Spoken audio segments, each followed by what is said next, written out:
Hello friends, आज हम eigen vector and eigen value topic start कर रहे हैं जो कि मैट्रिक्स का है।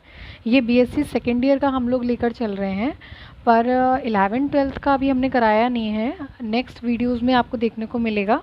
तो अभी तो हम ये इसलिए करा रहे हैं ये टॉपिक क्योंकि किसी ने बोला है कि ma'am eigen vector and eigen values वाला टॉपिक कराइए, तो इस टॉपिक को हम क्लियर करते हैं। नेक्स्ट वीडियोज़ में और भी मैट्रिक्स से रिलेटेड आपको स्टार्टिंग से वीडियोस मिलेंगी। तो इसमें हम देखते हैं, तो सबसे पहले हम देखते हैं आइगन वैल्यूज़ और आइगन वेक्टर्स को कैसे फाइंड करते हैं। ठीक है, तो देखते हैं for the square matrix A. ठीक है, कोई स्क्वायर मैट्रिक्स ए है। अब स्क्वायर मैट्रिक्स क्या होता है, सबसे पहले तो हम यही समझ लेते हैं क्योंकि कई स्टूडेंट्स को यही नहीं पता होता है कि स्क्वायर मैट्रिक्स कैसी होती है। जैसे हमारी ये मैट्रिक्स हो गई, मान लेते हैं ए इक्वल टू ABCD। ठीक है, ये कैसी है, इसमें दो रो हैं, रो 1 रो 2, ये कॉलम है C1 C2। ठीक है, ये स्तंभ हैं और ये पंक्तियां हैं, यानी इसमें 2x2 की हो गई। ये क्या होता है, रो और ये कॉलम। ठीक है, यानी रो मीन्स पंक्ति और कॉलम यानी स्तंभ। ठीक है, तो जहाँ पे हम देख सकते हैं कि स्तंभ और पंक्ति दोनों ही बराबर हों तो वो स्क्वायर बन जाता है। स्क्वायर्स में आप लोग देखते होंगे 4 साइड्स इक्वल वैसे भी होती हैं, तो ये स्क्वायर ही तो है 2x2 का। ठीक है, इसी तरह से अगर ये स्क्वायर मैट्रिक्स नहीं होगी, जैसे कि हमने अगर ले लिया है 1 2 3 4 5 6, ये स्क्वायर मैट्रिक्स नहीं है। पर अगर इसे हमें स्क्वायर मैट्रिक्स बनाना है तो क्या करेंगे, 0 0 0। ठीक है, तो इस तरह से हम स्क्वायर मैट्रिक्स को बनाते हैं। बट अगर ये नहीं है, अगर इतना ही है हमारे पास, तो ये स्क्वायर मैट्रिक्स नहीं होगी। 3x3 की स्क्वायर मैट्रिक्स होती है, ABCDEFGHF, इस तरह से हम ले सकते हैं। तो ये हमारी क्या हो गई, स्क्वायर मैट्रिक्स हो गई, किसकी, 3x3 की, क्योंकि 3 रो हैं 3 कॉलम हैं। ठीक है, तो 3 रो है 3 कॉलम है, तो ये भी कैसी स्क्वायर मैट्रिक्स है। तो आपको समझ में आ गया होगा स्क्वायर मैट्रिक्स हमारी कैसी होती है। अब हम आते हैं कि अब हमें कैसे निकालना है। सबसे पहले तो हम देखते हैं आइगन वैल्यू को कैसे फाइंड करते हैं। ठीक है, तो आइगन वैल्यू फाइंड करने के लिए सबसे पहले हम कैरेक्टरिस्टिक इक्वेशन लिखते हैं। ये किससे लिखते हैं, एक आपकी थ्योरम है, कैले हैमिल्टन थ्योरम। ठीक है, डीप में नहीं जाएंगे क्योंकि वो ऐसे पूछी नहीं जाती है एग्ज़ाम्स में, तो उसके लिए इम्पॉर्टेंट भी नहीं है। बट क्वेश्चंस बहुत पूछे जाते हैं, बीएससी में भी पूछे जाते हैं, अदर कॉम्पिटिटिव एग्ज़ाम जैसे टीजीटी पीजीटी हो गया उसमें भी पूछा जाता है। तो अब क्वेश्चन हमारा कभी कभी यही पूछ लिया जाता है कि आइगन वैल्यू फाइंड करें। ठीक है, आइगन वैल्यू फाइंड करने के लिए सबसे पहले हम क्या करेंगे, determinant of A minus lambda I. अब इसका क्या मतलब है, A माइनस लैम्डा आई, यानी अगर हम इसका मैट्रिक्स का जैसे ABCD हमने लिया है, ABCD। ठीक है, लैम्डा हमारा कोई टर्म है। ठीक है, कोई हमने ले लिया है, ऐसे ही आर्बिट्रेरी मान सकते हो उसको। तो आई क्या है, आइडेंटिटी। अच्छा, आइडेंटिटी मैट्रिक्स आपकी क्या होती है, 1 0 0 1, यही तो होती है। इसका मतलब डायगोनल में चेंज होता है, क्या है, डायगोनल में 1 है और वैसे टर्म्स हमारे क्या हैं, 0 हैं।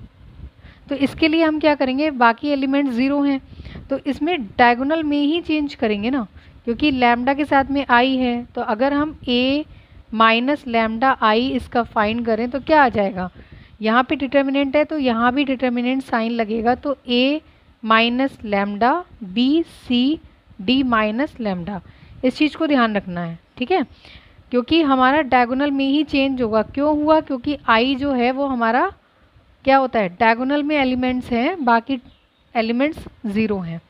तो ये हो गया। तो यहाँ से अगर हम इक्वेशन को सॉल्व करेंगे तो हम करेक्टरिस्टिक रूट्स मिल सकते हैं, हमें क्या मिलेंगे, roots of characteristic equation is known as characteristic roots and eigen value. Characteristic roots पूछा जाए या आइगन वैल्यू पूछी जाए, दोनों ही चीज़ें सेम हैं, बस नाम थोड़ा सा डिफरेंट है। तो क्या करते हैं, for each value of lambda. अब आइगन वेक्टर के लिए हम क्या करते हैं कि ए माइनस लैम्डा आई मैट्रिक्स में लेके चलते हैं इंटू एक्स इक्वल टू 0। अब यहाँ से अगर हम देख सकते हैं एक्स की वही वैल्यू हम रखेंगे, वही कहना चाहिए वेरिएबल ले सकते हैं जितनी हमारी होगी स्क्वायर मैट्रिक्स। 2x2 की है तो 2 वेरिएबल्स लेंगे, 3x3 की है तो 3 वेरिएबल्स लेंगे। अब ये आप पे डिपेंड करता है कि x1 x2 x3 ले रहे हैं या x y z ले रहे हैं, ठीक है। अब क्वेश्चन के थ्रू हम इसको समझ सकते हैं। नेक्स्ट क्वेश्चन पे चलते हैं। क्वेश्चन दे रखा है find the eigen vector and eigen value, ठीक है। इस कोई मैट्रिक्स दे रखा है हमें, तो उसका हमें आइगन वैल्यू और आइगन वेक्टर फाइंड करना है, ठीक है। आइगन वैल्यू कह लो या कैरेक्टरिस्टिक रूट्स कह लो, ठीक है। तो हाँ, तो क्वेश्चन है हमारा, इसके लिए सबसे पहले हम क्या करेंगे, कैरेक्टरिस्टिक इक्वेशन लिखेंगे। क्या लिखेंगे सॉल्यूशन में,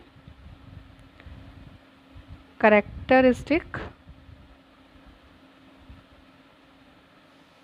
इक्वेशन। कैरेक्टरिस्टिक इक्वेशन हम लोगों ने क्या देखी थी अभी, ए माइनस लैम्डा आई डिटर्मिनेंट में इक्वल टू 0, ठीक है। अब इसको ऐसे सॉल्व करेंगे, क्या दे रखा है ए हमारा 1 4 3 2, ठीक है। अब माइनस में लैम्डा आई, ठीक है, माइनस लैम्डा आई यानी आई इक्वल टू हमारा क्या होता है 1 0 0 1। अगर 2/2 की लेंगे आइडेंटिटी, इसका मतलब डायगोनल में 1 है, तो डायगोनल में 1 है, अगर लैम्डा से मल्टीप्लाई कर दें तो लैम्डा आई कर दें इसको, तो क्या हो जाएगा लैम्डा लैम्डा 0 0, यही तो हो जाएगा, ठीक है। अब यहाँ पे ए माइनस है, ए माइनस, तो ए माइनस वाला ये हो जाएगा यानी -1 2 माइनस, और जहाँ पे 0 है वहाँ पे हमारा कुछ ना कुछ डिजिट दी हुई है, यानी यहाँ 4 हो जाएगा, यहाँ 3 हो जाएगा। तो इस तरह से हम इसको फाइंड करते हैं। तो ए माइनस लैम्डा आई क्या हो जाएगा हमारा ये इक्वल टू 0 माइनस का लैम्डा, ठीक है, यहाँ भी करेंगे डायगोनल में।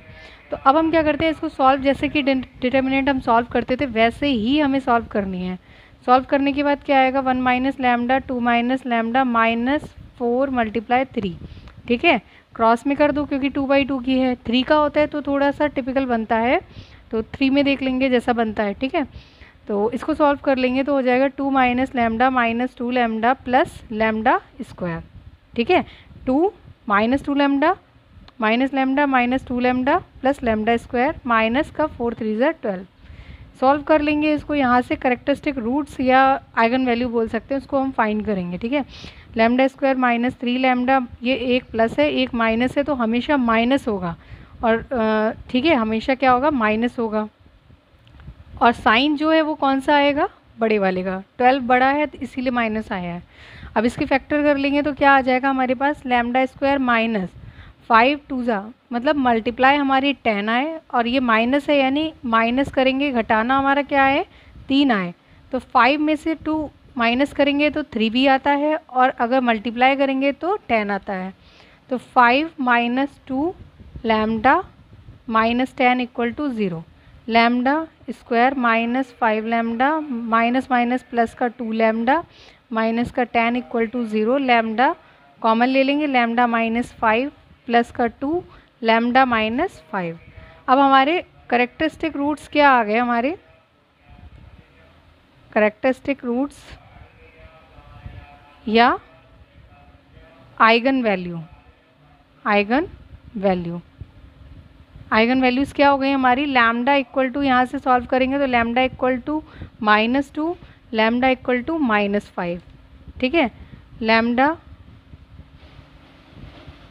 इक्वल टू -2 और 5, ये -2 और 5 क्या हो गई आइगन वैल्यूज़ हो गई। अब आइगन वैल्यूज़ की हेल्प से हम आइगन वेक्टर को फाइंड करेंगे। हमारी आइगन वैल्यू क्या है -2 और 5 आई हैं, ठीक है। तो हम सबसे पहले फॉर आइगन वेक्टर करस्पॉन्डिंग, किसकी करस्पॉन्डिंग लेंगे, कोई सा भी ले सकते हैं, -2 ले लो पहले, माइनस लैम्डा इक्वल टू -2, ठीक है। -2 के करस्पॉन्डिंग लेंगे आइगन वेक्टर, तो हमारा क्या आएगा a माइनस लैम्डा आई और x, ठीक है। अब x हमें उतना ही लेना है जितना हमारा मैट्रिक्स का 2/2 है, तो एक्स वाई ले लेंगे या एक्स वन एक्स टू ले लेंगे, ठीक है। तो देखते हैं क्या है, ए माइनस लैम्डा आई, जैसे हमने ए माइनस लैम्डा आई इसमें लिखा था डिटर्मिनेंट में, वैसे ही मैट्रिक्स में लिख देंगे 1 माइनस लैम्डा 2 माइनस लैम्डा 4 3, ठीक है, x इक्वल टू 0। अब यहाँ लैम्डा इक्वल टू -2 पुट कर दो, -2 पुट करने के बाद क्या हो जाएगा 1 + 2 4 3 2 + 2, x की जगह पे क्या रख सकते हैं 2 हैं तो एक्स वाई लेके चलते हैं, ठीक है। आप x1 x2 भी ले सकते हैं, वेरिएबल में हम कुछ भी ले सकते हैं, ये आर्बिट्रेरी होता है, ठीक है, इक्वल टू 0। अब यहाँ से हम इसको सॉल्व कर लेंगे, सॉल्व करने के बाद हमारे पास क्या आएगा 3 3 4 4, आप देख सकते हैं सेम आ चुका है, ठीक है। अगर हम इसको R2 में अगर चेंज करेंगे, R2 माइनस R1 कर दें तो R2 यानी हमारी रो 2 जो है दूसरी पंक्ति है वो 0 हो जाएगी, ठीक है। क्या हो जाएगी 0 0, 3 में से 3 माइनस हुआ 0, 4 में से 4, और ये एक्स वाई। अब हम इस इक्वेशन को कुछ इस तरह से लिख सकते हैं, जैसे कि हम सॉल्व करते थे 3x + 4y इक्वल टू 0। अब यहाँ पे तो 0 है, 0x 0y को लिखने की ज़रूरत ही नहीं, इसका मतलब हमारे पास जब एक इक्वेशन आए, अगर हमारे पास 2 इक्वेशन आती तो हम जैसे इक्वेशन को सॉल्व करते थे ऊपर नीचे रख के माइनस करें, मल्टीप्लाई करें, सब्ट्रैक्ट करें या ऐड करें, जैसे भी एक्स वाई की वैल्यू निकाल सकते थे। बट ऐसी सिचुएशन कहीं भी अगर हमारी बन जाती है, वैल्यू नहीं निकाल सकते, तो या तो हम एक्स को मान लें कुछ या वाई को मान लें। तो हमने मान लिया कि लेट y इक्वल टू के पुट कर दिया, y को k मान लिया या x को k मान लो। ऐसा नहीं है कि आप y को ही मानेंगे, x को भी मान सकते हैं, ठीक है। जब y को मानेंगे तो हमारा क्या आ जाएगा 3x + 4k इक्वल टू 0। यहाँ से हम x की वैल्यू फाइंड कर लेंगे, क्या हो जाएगी, एक तो y की वैल्यू ये हो गई, x की वैल्यू क्या हो गई हमारे पास -4k/3 ये हो गई, ठीक है। तो हमारा आइगन वेक्टर को हम कैसे लिख सकते हैं,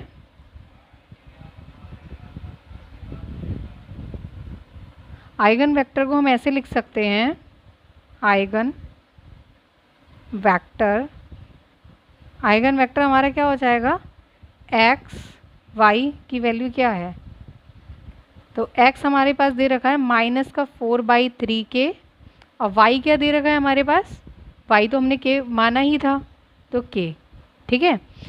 और तो यहाँ पे क्या हो जाएगा, अगर हम 3 से मल्टीप्लाई कर दें, जैसे वेक्टर्स क्या होता है पूरा लेना है, ये फ्रैक्शन में है अभी, तो क्या हो जाएगा हमारे पास k को कॉमन भी ले लो, ठीक है, क्योंकि k की वैल्यू कुछ भी हो सकती है हमारी, ठीक है।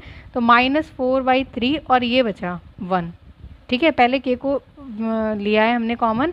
अब यहाँ पे अगर हम क्या करें 3 से मल्टीप्लाई कर दें तो वेक्टर हमारा थोड़ा सा सही आएगा देखने में, -4 3, ठीक है।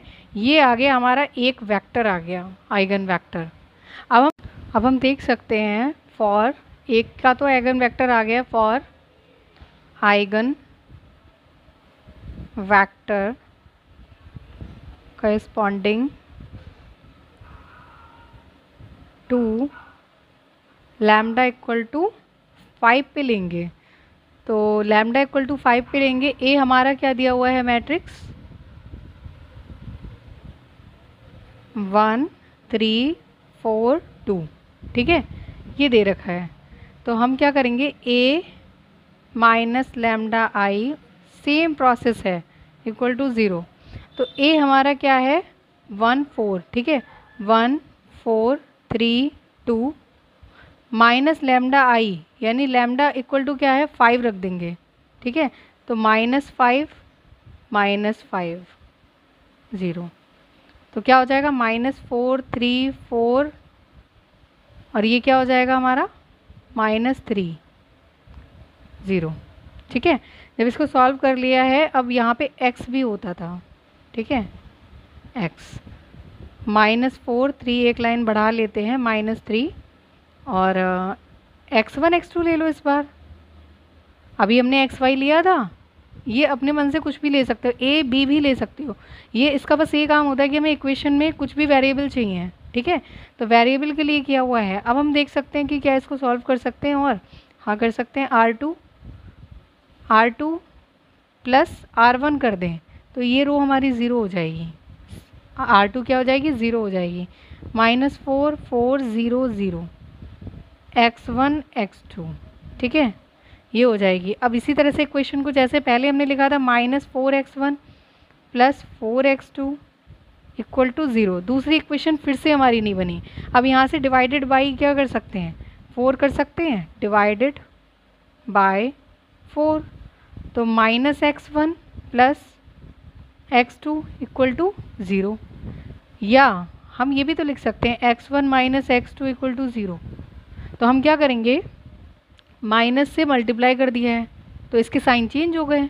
तो आंसर ऐसा नहीं है, इसके आंसर 2 आएंगे। अगर आपके एग्जाम में कोई भी क्वेश्चन ऐसा आता है, आप लोग सोचते हैं अरे माइनस, हमारा तो क्वेश्चन गलत हुआ है, बट क्वेश्चन गलत नहीं हुआ होता है। ऐसा होता है यहाँ पे माइनस ले लेते हैं। जैसा कि हम देखते हैं वेक्टर्स आपको बता सकते हैं, आगे देखिए कैसे आएंगे 2 वेक्टर्स हमारे ऐसे निकल के। तो हमने यहाँ पे भी सेम हो गया, तो x2 इक्वल टू के मान लो या x1 इक्वल टू के मान लो, किसी को भी मान सकते हो। हमने एक k की जगह पे कुछ भी ले सकते हैं, a b c d e, बस x मत मानिएगा, ठीक है। तो k ले लिया है फिर से, तो -x1 प्लस के इक्वल टू 0। -x1 की वैल्यू क्या आ गई, x1 इक्वल टू के आ गया, माइनस से माइनस कैंसिल, ठीक है। अब ये x2 क्या है हमारा k, ये k, यानी दोनों क्या आ गए हमारे, के आ गए, ठीक है, दोनों के आ गए। तो यहाँ पे तो सिचुएशन ही अलग हो गई, मतलब सेम ही आएंगे, ऐसा नहीं है कि वैसा आएगा, क्योंकि x2 इक्वल टू हम यहाँ पे अगर के मानेंगे तो x1 इक्वल टू के ही आएगा, ठीक है। तो इसमें चेंज नहीं हुआ, बट कई क्वेश्चंस में हम आपको बताएंगे आगे कैसे चेंज हो जाता है। तो अब हमारा आइगन वेक्टर क्या बन जाएगा, आइगन वेक्टर, ठीक है। आइगन वेक्टर हो गया हमारा के x1 x2 के बाहर ले लिया 1 1।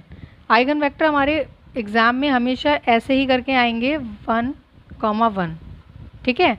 और लास्ट में हमारा इससे पहले क्या आया था, इसका आंसर दूसरा वेक्टर हमारा था, एंड दूसरा कौन सा था,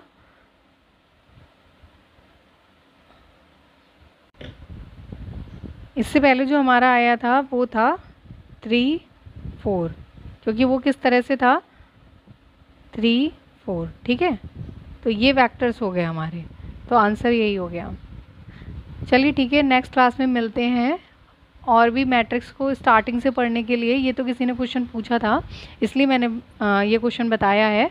तो नेक्स्ट क्लास में मिलते हैं, थैंक यू।